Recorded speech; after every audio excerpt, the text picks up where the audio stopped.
Hello everyone and welcome to defence studies. आज हम theme number 9 discuss करेंगे। आज की थीम रहेगी पैट्रियार्की। बहुत इंपॉर्टेंट थीम है, बहुत सारे क्वेश्चन आपके इस थीम से आए हुए हैं। वीमेन से रिलेटेड आपके ढेर सारे क्वेश्चन आपके एग्जाम में आए हैं, सीएपीएफ एग्जाम में एटलीस्ट। तो जैसे crime against women is an expression of male dominance, violence against women, domestic violence against women, acid attack on women, इस पे रिपोर्ट पूछी गई है। तो ढेर सारे ऐसे क्वेश्चन आप देखोगे वीमेन के रिलेटेड, बहुत ज़्यादा क्वेश्चन आपसे पूछे गए हैं। तो इस थीम को आप बिल्कुल भी नेग्लेक्ट नहीं कर सकते, बहुत इंपॉर्टेंट थीम है। ठीक है, तो पैट्रियार्की आज हम डिस्कस करने वाले हैं। So before basically starting the lecture I would like to make an announcement. Samadhan pro batch launch होने वाला है। समाधान बैच प्रो में एक इम्पॉर्टेंट चीज़ ये है कि प्रीवियस ईयर क्वेश्चंस इसमें डिस्कस किए जाएंगे 2009 से 2012 तक, 2022 तक।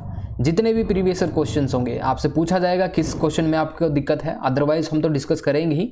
तो लाइव ब्रेनस्टॉर्मिंग होगी, लाइव आपसे पूछा जाएगा आप इस क्वेश्चन के बारे में क्या सोचते हो, आप इसमें इंट्रोडक्शन क्या लिखना चाहते हो।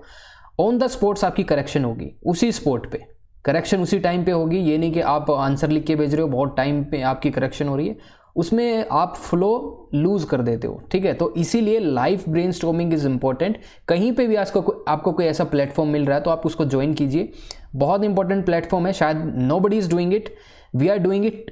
तो I would advise you, live brainstorming और प्रीवियस ईयर क्वेश्चंस बहुत इंपॉर्टेंट है, प्लीज़ इसको ज्वाइन कीजिए। So coming back to the topic, patriarchy हम बात करते हैं। जैसे रिसेंट कंट्रोवर्सी आपने क्या इसमें सुनी है? रिसेंट कंट्रोवर्सी आप देखोगे सुप्रीम कोर्ट ने भी बैन किया है दिस टू फिंगर टेस्ट को बैन कर दिया गया। If anybody is rape survivor और रेप विक्टिम, तो उसका 2 फिंगर टेस्ट जो है वो बैन कर दिया गया सुप्रीम कोर्ट ने। दूसरा आप देखोगे दिल्ली के अंदर जामा मस्जिद में आप देखोगे वहां पे लड़कियों को विदाउट एनी गार्जियन या फिर उनका कोई फैमिली मेंबर उनके साथ ना हो तो उनको मॉस्क के अंदर आने से मना कर दिया था। ये एक नोटिस था, बट इस नोटिस को विड्रॉ किया गया जब गवर्नमेंट ने इसका कॉग्निजेंस लिया और वहाँ की जो एडमिनिस्ट्रेशन से बात की तो उन्होंने बोला कि ये बिल्कुल ही गलत है, आप ऐसा नहीं कर सकते हो। ठीक है, this is basically against the fundamental right. तो वो विड्रॉ कर लिया गया।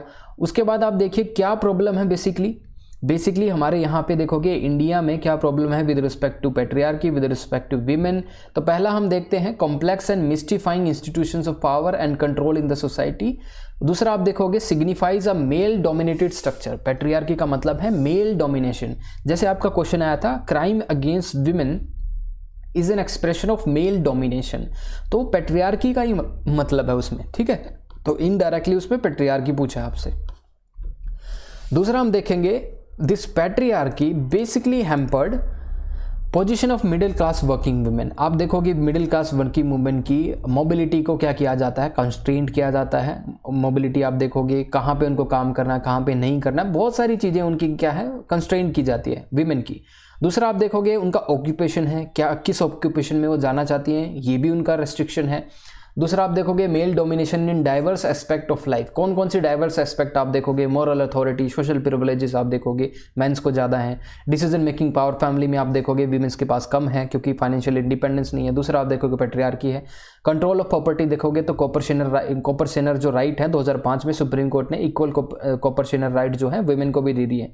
बट इसका ये मतलब नहीं है वीमेन को बेसिकली वो राइट मिल रहे हैं।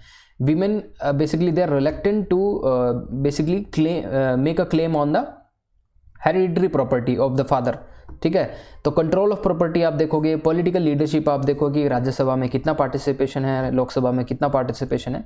उसके बाद हम देखते हैं सुप्रीम कोर्ट ने क्या बोला है। सुप्रीम कोर्ट ने अभी रिसेंटली बोला है कि वी विल बी बैनिंग और the supreme court basically has banned the 2 finger test in rape cases. Okay, उसके बाद आप देखिए status. Now this is important part, currently क्या स्टेटस है वीमेन का इन इंडिया में। ठीक है, तो वीमेन मूवमेंट आप देखोगे, वीमेन मूवमेंट बहुत सारी आप देखोगे, फेमिनिस्ट मूवमेंट चली है not only in India but around the world. India में जब फेमिनिस्ट मूवमेंट चली तो हमने क्या दिया उनको, we basically give 33% reservation in panchayat. ठीक है, पॉलिटिकल इक्वालिटी उनको दी है। लेकिन पार्लियामेंट में आप देखोगे हायर लेजिस्लेटिव बॉडीज़ में वहाँ तक जो उनका रिजर्वेशन का जो बिल है अभी तक पेंडिंग है, वो पास नहीं हुआ है। और उसके बाद हम देखेंगे वीमेन की आप देखोगे share in the non traditional employment. Non traditional employment का मतलब है पायलट वो बनती है वीमेन। दूसरा आप देखोगे साइंस में, ठीक है, इंजीनियरिंग में आप वीमेन को देखोगे। दूसरा आप देखोगे वीमेन को बहुत सारी ऐसी जगह है जो बेसिकली आप देखोगे commanding role of women. In the armed forces. Pilot, आप देखोगे इंडियन नेवी में भी पायलट और इंडियन एयरफोर्स में भी पायलट, वीमेन पायलट बेसिकली। तो नॉन ट्रेडिशनल एम्प्लॉयमेंट आप देखोगे यहाँ पे वीमेंस का शेयर बहुत ज़्यादा बढ़ रहा है। आप देखोगे इंडिया का case 11.7% of India's pilot are women, global average 3% है, ठीक है। तो उससे हम बेटर परफॉर्म कर रहे हैं यहाँ पे। दूसरा आप देखोगे women's recruitment in combat operation in army, तो कमांडिंग रोल अब इनको दिया जा रहा है। Under MG NREGA women's participation increase किया है 50% तक। And there are many self help groups successfully own by the government. तो वीमेन एंटरप्रेन्योरशिप की भी बात हो रही है। उसके बाद हम देखेंगे women's movement like me too movement. तो ये सेक्सुअल हरासमेंट की एक मूवमेंट थी। बेसिकली आप देखोगे सेक्सुअल हरासमेंट की जो विक्टिम रही हैं वीमेन, उसको मीडिया के थ्रू लोगों को बताने के लिए कि हाँ they were also the victim of this sexual harassment at the work place. तो me too movement social media पे बहुत ही इसको पॉपुलर सपोर्ट मिला, तो सेंसिटाइज करने के लिए कोशिश थी, बहुत इंपॉर्टेंट कोशिश थी। दूसरा हम देखेंगे जेंडर स्कोर। तो ग्लोबल जेंडर इंडेक्स हम देखें तो इंडिया का रैंक है 135 आउट ऑफ 146 कंट्री, बहुत इंपॉर्टेंट है। इसमें 4 आप देखोगे इंडिकेटर्स हैं। इकोनॉमिक पार्टिसिपेशन, दूसरा एजुकेशन अटेनमेंट, तीसरा health and survival, last political empowerment. आपसे प्रीलिम्स में, आप प्रीलिम्स बोल रहा हूँ कि पेपर फर्स्ट के अंदर भी आपसे ये क्वेश्चन पूछा जा सकता है कि कितने इसके अंडर फैक्टर हैं ग्लोबल जेंडर गैप इंडेक्स के। तो 4 मेनली फैक्टर हैं। कभी भी आप वीमेन का आप देखो, आप वीमेन की अब कंपैरिजन करो मेल के साथ कभी भी, तो उनकी इकोनॉमिक पार्टिसिपेशन, एजुकेशन अटेनमेंट क्या है वीमेन की, हेल्थ एंड सर्वाइवल क्या है, हेल्थ इंडिकेटर्स क्या है, पॉलिटिकल एम्पावरमेंट क्या है, तो इस बेसिस पे कंपैरिजन होता है। उसके बाद आप देखोगे पैट्रियार्की इन इंडिया। इंडिया के अंदर पैट्रियार्की कहाँ पे दिखती है आपको, socially, culturally, economically, politically. Socially देखते हैं, पहला हम देखेंगे लिटरेसी। लिटरेसी आप देखोगे इसके बीच में लिटरेसी गैप है। मेल्स का जहां हम देखें 80% लिटरेसी लेवल है, तो वीमेन का 65% है। दूसरा हम देखेंगे मेडिकल केयर। डेलिबरेट नेग्लिजेंस की जाती है वीमेंस की।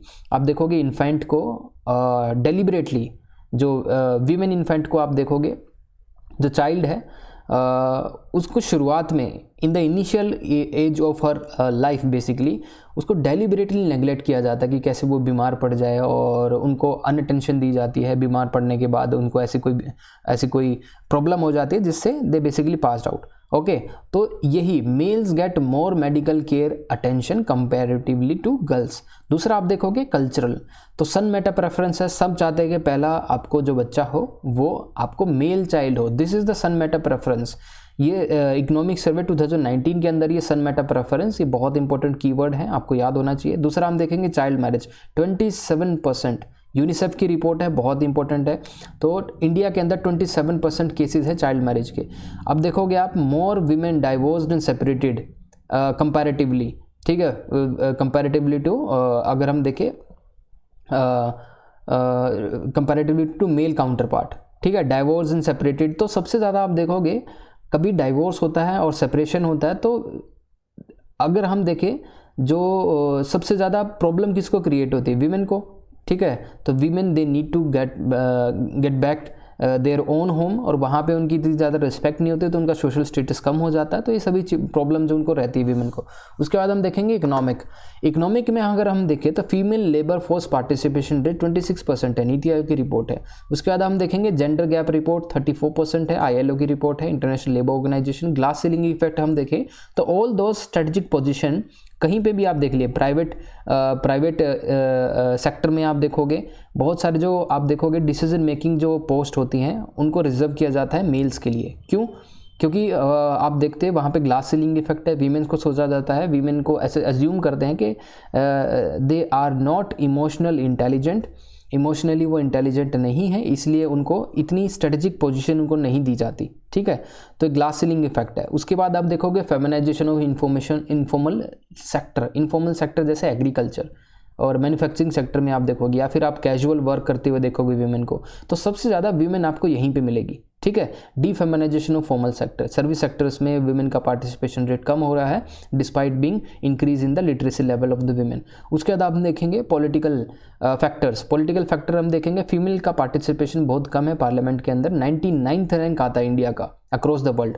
राज्यसभा में 12% है, और राज्यसभा में 11% है, लोकसभा में 12% है।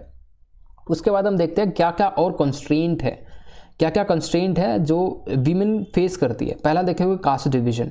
कास्ट डिवीजन के अंडर आप देखोगे सबसे ज़्यादा अपर कास्ट में, अपर कास्ट हिंदूज जो हैं, सबसे ज़्यादा ऑपरेशन इस कास्ट में होता है। तो इस कास्ट डिवीजन में आप देखोगे, और वीमेन को कास्ट डिवीजन के अंडर उनको इस तरह से उनको ऑक्यूपेशन दिया जाता है, उनकी डाइटरी हैबिट को कंट्रोल किया जाता है, रिचुअल, मैरिजेस, बहुत सारी ऐसी चीज़ें हैं जिनको कंट्रोल किया जाता है। उसके बाद आप देखोगे अनटचेबिलिटी में, आप देखोगे अनटचेबल्स में menial jobs basically are reserve for the women. Okay, endogamy में आप देखोगे विद इन वन कास्ट, तो आप देखोगे इंटर कास्ट मैरिज नहीं होती है वीमेंस के केस में, बहुत कम होती है, रेयरली, राइट। तो आप देखोगे एंडोगेमी बहुत इंपॉर्टेंट है, आपको समझना होगा कि ये पैटर्न क्या है एंडोगेमी। उसके बाद हम देखेंगे इंटर कास्ट मैरिज में हम देखोगे तो बहुत सारी प्रॉब्लम होती हैं इंटर कास्ट मैरिज में। पहली, ऑनर किलिंग, 97% ऑफ द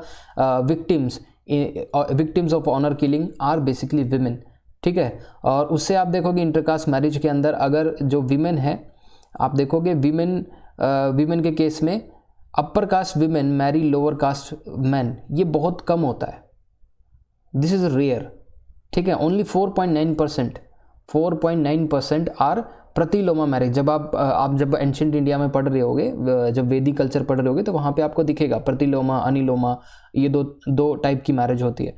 उसके बाद आप देखोगे चाइल्ड मैरिज। अभी तो चाइल्ड मैरिज आप देखोगे 21 ईयर्स तक कर दिए हैं, कि 21 साल तक मैरिज एज को इंक्रीज कर दिया गया है विमेंस की।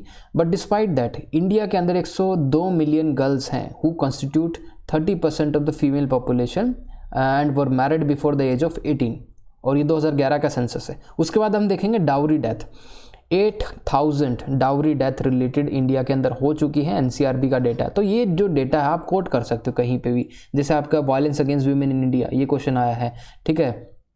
आपको डोमेस्टिक वायलेंस वाला केस आया है, आपसे क्राइम अगेंस्ट वीमेन वाला केस आया, तो इन सभी केसेस में आप एनसीआरबी की रिपोर्ट डालेंगे, आप आईएलओ की रिपोर्ट डालेंगे, 2011 सेंसस डालेंगे, आप नेशनल फैमिली हेल्थ सर्वे ये डालेंगे, ये सभी रिपोर्ट आपको इसमें कोट करनी चाहिए।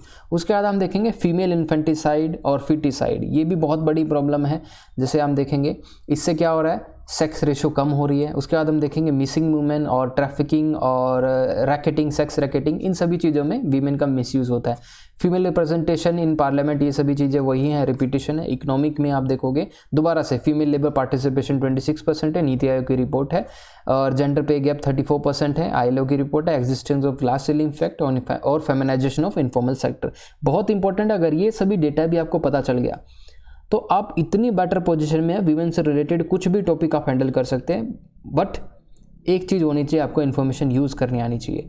इतनी ज़्यादा इन्फॉर्मेशन और इतना एनरिच डाटा देने के बाद भी अगर आप क्वेश्चन अटेम्प्ट नहीं कर पा रहे तो आपकी अप्रोच में इशू है, आप सेंसिटाइज नहीं, आप चीज़ों को लेके जागरूक नहीं है, ठीक है।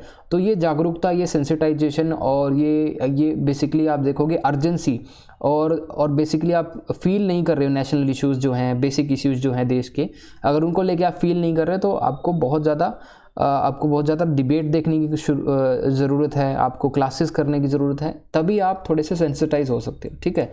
सो इसके साथ ही एक और इम्पोर्टेंट न्यूज़पेपर की कटिंग है, और ये जो PDF है ये हम एप्लीकेशन पे अपलोड करते हैं। Please you can download the application, ये PDF आपको वहाँ पे मिल जाएगी, और जो एप्लीकेशन का लिंक होगा आपको डिस्क्रिप्शन में मिल जाएगा, वहाँ से आप इसको डाउनलोड कर सकते हैं, ठीक है। So this is all in this video. Again I will tell about the new upcoming batch जो कि क्रिसमस से शुरू हो रहा है। इसमें 30+ रिकॉर्डेड वीडियोज़ रहेंगी, इसमें टेस्ट सीरीज़ होगी, इसमें पेपर 2 का स्टडी मटेरियल होगा, थीम वाइज सेग्रीगेशन होगा, internal security, Indian society, environment, disaster management, बहुत सारी ऐसी चीज़ें। और इसके साथ CAPF AC paper 2 previous year question discussion series 2009 से 2022 तक, और मॉडल आंसर आपको दिए जाएंगे, ठीक है। उसके बाद special doubt clearing session, every Sunday you will get a doubt clearing session. आप इसमें कोई भी आपके प्रॉब्लम हो, पर्सनल प्रॉब्लम्स और पेपर 1 की प्रॉब्लम, पेपर 2 की प्रॉब्लम, कुछ भी problem you can discuss here, okay. हालांकि क्लास में तो आपको बोलने का मौका ही दिया जाएगा, तो 2 वे इंटरेक्शन होगा ही, बट संडे को हम स्पेसिफिकली रख सकते हैं doubt clearing session, okay. So this is all in this video. कोई और इंपॉर्टेंट टॉपिक जो आपको लगता है हमें डिस्कस करना चाहिए, प्लीज़ कमेंट डाउन, और कोई चीज़ आपको लगती है, कोई क्वेरी हो, you can contact on number 8930919491, okay। So thank you.